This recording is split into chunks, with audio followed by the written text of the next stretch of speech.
Ayan, magandang umaga sa inyong lahat. Eto, pag-usapan natin ito. Pag-usapan natin itong si President Bongbong Marcos at saka si Martin Romualdez kung papaano yung ginagawang panggigipit ng gobyernong ito sa mga Duterte. At ito pinag-uusapan na. Pinag-uusapan ito, balita na rin ito sa ibang bansa sa mga social media. Pati yung tinatawag na kahilingan o yung panawagan ng mga Pilipino sa pag-hair follicle drug test ng ating presidente. Nako, pinag-uusapan ito, bakit daw, bakit daw, bakit daw? Bakit daw ayaw magpa-drug test ng presidente kung wala naman itong itinatago?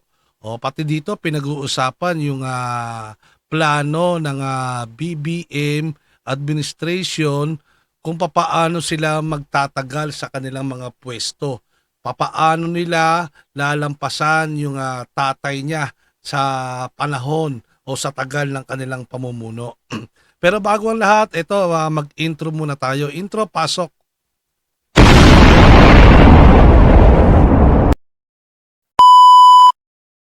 Ayan, ito, umpisa na natin, panoorin na natin. Ito, manood kayo. The two people who are probably the most anti-two personalities in the whole of the Philippines are sharing the platform, the administration as president, vice president. How did that happen? Oh, well, they are quite, the history behind the two was precisely has something to do with the May 2020 national election. During the time, I think there was a joint forces between the two families, and these are at this time in our political history, in our political landscape, these are the families that are very strong in terms of support base and in terms of popularity. So in the May 2022 national election, they run in one ticket, and of course they won landslide. I think the current president Bongbong Marcos got 31 million votes, and I think Sara Duterte got 32 million votes. However, this kind of unit team, they call themselves a unit team, was only good for roughly a year. But after a year, it became rocky to a certain extent because there are certain elements in the side of the current president who would want to a certain extent, kind of did something to paint the vice president in a way that is not good, by accusing her of many things. Like, for example, now there is an accusation of some kind of corruption in terms of the confidential fund of the vice president and many other things. But I think these are all political intimidation and political harassment, because the way I see it, the current Marcos administration, the Marcoses, and even the Romualdeses, because the Romualdes the Speaker of the House is a Romualdez, which is the cousin of the current president. I think they see Sara Duterte as the presidential front runner, even in the next coming presidential election, and that would be May 2028.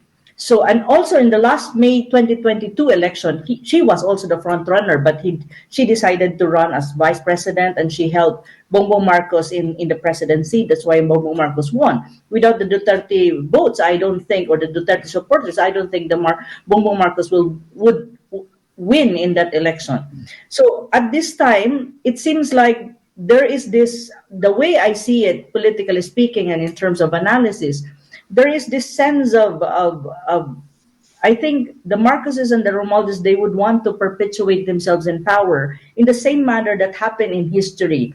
Like, for example, Marcos Sr. stayed in power for 21 years, and they would want to have a recreation of this or a reenactment of this by changing the constitution, or by, probably in the 2028 election, they would have someone who will run still from the family.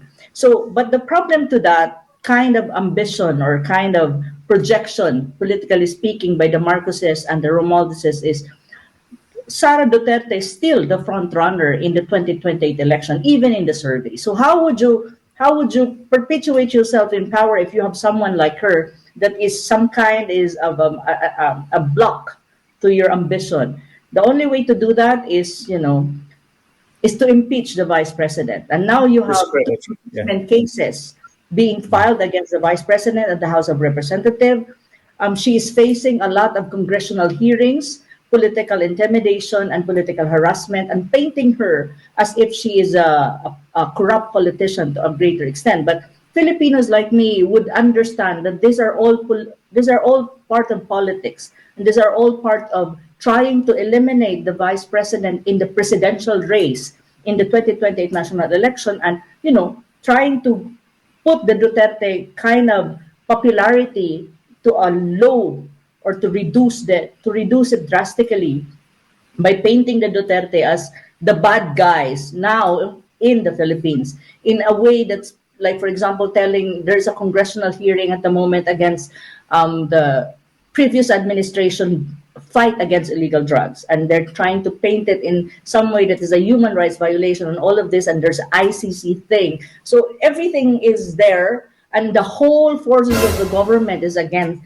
like they're pushing to the wall the current vice president Sara Duterte. So that's pretty much the situation, but in terms of political dynamics in my country. But that is beside the point, because if you look at the country at the moment, also it's really facing a lot of difficulties in terms of economics, in terms of current rising crimes, high prices of goods. The peso is also the peso, I think, is very weak compared to the dollar, and it affects our economy. So there's a lot of domestic issues that is happening, plus this political tension between two biggest family in the Philippines, plus a foreign policy that is defective and very much leaning to the United States. So if you put them together, it seems that the Philippines is facing a lot of challenges and problems, and it seems that our situation is not necessarily positive. It's a bit negative in that sense. It is very interesting to me to see this ticket of Duterte and Marcos going together. I remember in a podcast that you did with Geopolitical Trends just a few days ago with Dr. David Ulala, you mentioned that she was much more popular than Marcos. So my question was, who were the other candidates that actually required them to go together? I mean, who were they against, and did they win by a landslide? Why was there a need for them to join forces? That's basically my question. Was the competition that fierce? I think during that time, before the May 2022 election, I think there were some politicians who were trying to broker the tandem of Duterte and Marcos, because if the bailiwick in terms of political machinery, and the bailiwick of the Marcos is in the north, while Sara is in the south, which is the Mindanao, and you have the swing votes. But if you really, so there were a lot of politicians trying to put them together to ensure victory, and to ensure landslide victory for both of them. But I want to qualify this, because the former president, the father of Sara Duterte, actually did not agree with this kind of ticket. He did not support Bongbong Marcos in the election. He was very clear. He doesn't like Bongbong Marcos. He had his own reasons. But on the other hand, it seems Sara, actually the former president wants Sara Duterte to run for president. But the problem is Sara decided to run as vice president and help Bongbong Marcos to win, because that is really the case.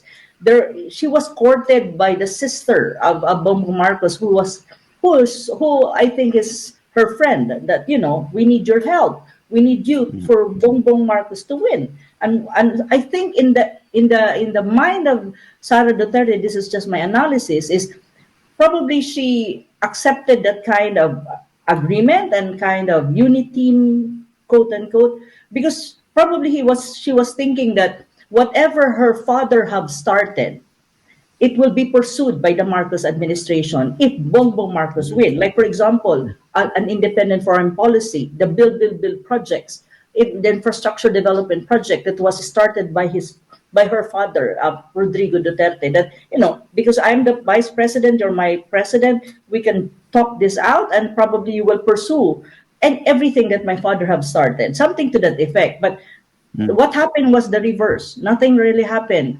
It was, Bongbong Marcos have a 180-degree pivot when it comes to foreign policy. He did not really follow through with the Build project, which is infrastructure. And in terms of the fight against illegal drugs, oh well, there's no such thing at the moment. And as you can see, drug problems are rising, criminalities are rising.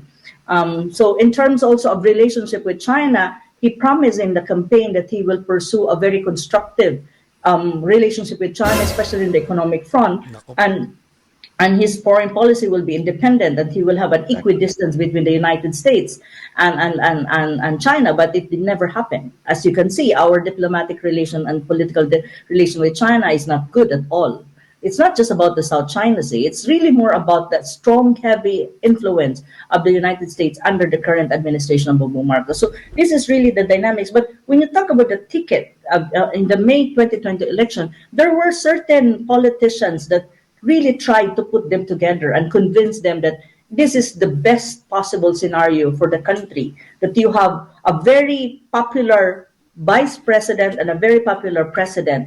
And when you talk about policy, since both of them are very popular, well supported by the majority of the Filipinos, or almost all Filipinos, then everything will be easier when it comes to passing policy, implementation of policy. There will be legitimacy because people would believe them and would put their trust on them, because both of them are well supported by Filipino people. And we thought, even I thought that Bongbong Marcos will follow through his campaign promises. And I think also the vice president have that kind of impression or thoughts.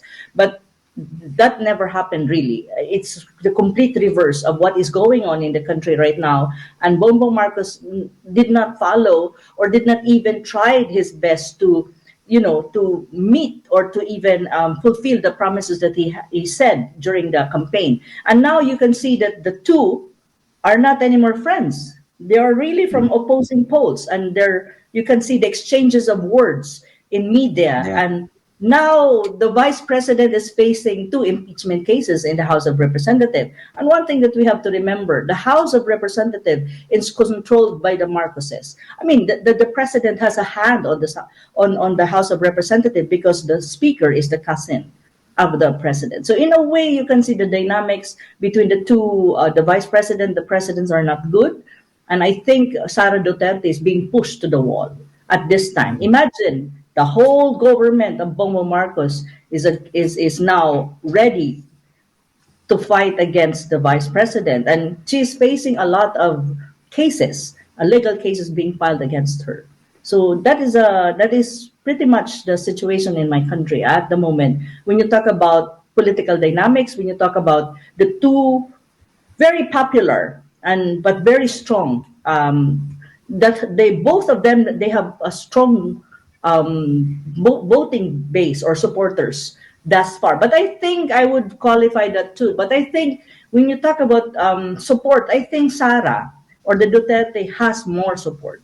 Majority of Filipinos, I think, support is on the side, I think, are more on the side of the Duterte. However, BBM or Bongbong Marcos, he has the support of the politicians. Majority of the And politicians Americans. because he has the money, I think so. Because there's actually right now, if you really look at the domestic politics, there is a sense of we can sense that they would want to perpetuate themselves in power. And one way to do that is not only through election, but changing the constitution. There are moves right now in our House of Representatives, and it has been there for the longest time, that they would want to change the constitution from a presidential to a parliamentary form of government. And we know that in a parliamentary, the prime minister is not necessarily directly elected by the people, only the parliament, the members of parliament. So that is one move that they're thinking at the moment, that before the end term of Bongbong Marcos, they will be able to change the constitution. And one thing that you have to remember, in terms of numbers, they have the numbers in the House of Representatives. And in the Senate, I would not say the whole Senate would agree to this, but of course, I think they have also certain numbers in the Senate in terms of voting, because they need the senators needs to vote. And the crucial point is the midterm election that will happen next year, 2025. Because if the ticket that Marcos Jr. is supporting in the senatorial race will win majority of them, then they will have majority numbers in the Senate. So whatever kind of policy, may it be impeachment, may it be a change in constitution that they would want to push through before the end term of Bongbong Marcos, then it will happen.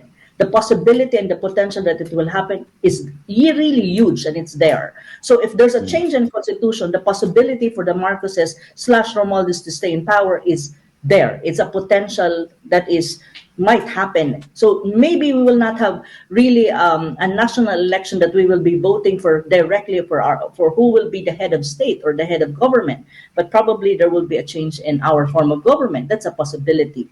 But of course, Filipinos would never want to. We don't want that. As you can see, there are already clamor for some kind of opposition to a change of constitution. The Filipinos, as much as possible, especially the enlightened ones, we don't want a change of constitution at this time under Bongbong Marcos. We want a change of constitution. That's one thing, because our current constitution has many loopholes and defective in some ways. But we want it not this time, in another time that we can assure that the president is not interested in perpetuating themselves in himself in power or herself in power. But at this time, under Bongbong Marcos, we don't want it. And so that's one possibility. The other possibility, if there would not be a change in constitution, or they will not be able to push through with it, is, of course, either one of the family members of the Marcoses / Romualdez will run for office. That's a possibility. Or someone that the Americans would want to be their puppet will be financed and will be pushed to run for office. And that someone is still not clear. But we have certain politicians in mind that probably the United States is already trying to, groom to a greater extent. Who can possibly replace a Marcos / Romualdez candidate? But that is one possibility. But for us, we are more worried about the change of constitution, and they will stay, and they would want to stay in power more than 21, more than to beat the record of the father. Because the father stayed 21 years. Probably they want to stay more than 21 years. So that's something that we don't want as Filipinos, as much as possible. Anna, you've talked a few times about the Constitution, and I want to ask you a very direct question. There are some allegations of drug use by the president. Is there anything in the laws of the Philippines that can compel him to do a follicle test or to determine whether he has used drugs or not? Is there anything that can force him to take that test, or he can just write it out and never get it done? That is a very tricky situation, because there are allegations against the president. These are allegations, and it's out there. It's in social media. Many Filipinos actually are very open and vocal talking about this. That the allegation is that the president is a drug user or / addict to a greater extent. But these are allegations, no? So, but some people would say that it's true. Some people would say that it's not. But at the end of the day, this is also a problem in terms of the moral ascendancy and integrity of the presidency, of the office of the president, and of the president. So actually, there's a call for him to take a drug test to put a stop to this issue first and foremost, and for people to focus on what is important, and that is governance and taking care of, taking care of whatever kind of governmental functions that he needs to attend to. Because right now, Filipino are focusing on this kind of personal issue. That's a personal issue as far as I'm concerned. However, the president is not taking it seriously, and I don't know why. And he kind of set this aside as an issue. But in our constitution, there is no explicit provision on this that you can push him, really. There's none explicit. However, it's an issue of public trust, and it's an issue of health of the president, because drug use may be an allegation, it's still related to health and it's related to mental, the mental health of a person, and it's an issue of public trust. And in this too, there are provision in the Constitution that you should not deceive the public. You should honor the trust given to you by the public. However, even we have those things, we have those provisions in our Constitution. At the end of the day, it's still on the Nothing. side of the president. How he gonna, address this kind of allegation? But at the moment, it seems that he just set it aside as if it does not exist, and he laughed about it. But people like me, it's not a laughing matter. I'm not saying that it's true, but what I'm saying is these are allegations that needs to be settled and needs to be addressed by a sitting president, because it taints the office of the president. It's not just about him. It's about the presidency. It's the office of the president that is now tainted because of this allegation and the public trust being that we have for that office. So that is the matter. That's the issue. And even in my column in last Saturday, I'm saying that the president should take this seriously and do a drug test. It's not hard to do a drug test. You just go and it's a hair follicle test and that's it. Maybe in 1 hour you have the test and show it to the public. Make it public. So what's wrong with that? Anyone, even I, if you ask me for a drug test, I'll do that anytime. But the You problem do that because you haven't taken drugs. probably. Well, I don't. Definitely no. No, do I. I'm quite happy. You can take some of mine too. I mean, You can't anytime, take much of Fernando's though. So that's All that's right. the question of many people, even of Filipinos, ordinary. Why is it hard for him to do it when it's Yeah. not? It's not a rocket science. It's a procedure that you can do it in 1 hour and you have the result and you just have to publicize the result and that's it. Everything's settled. But he seems It's not. not to. It's only settled if he's not taking drugs. Exactly. It is very easy, but he's making it difficult for a reason. Anna, I wanted to pivot a little bit into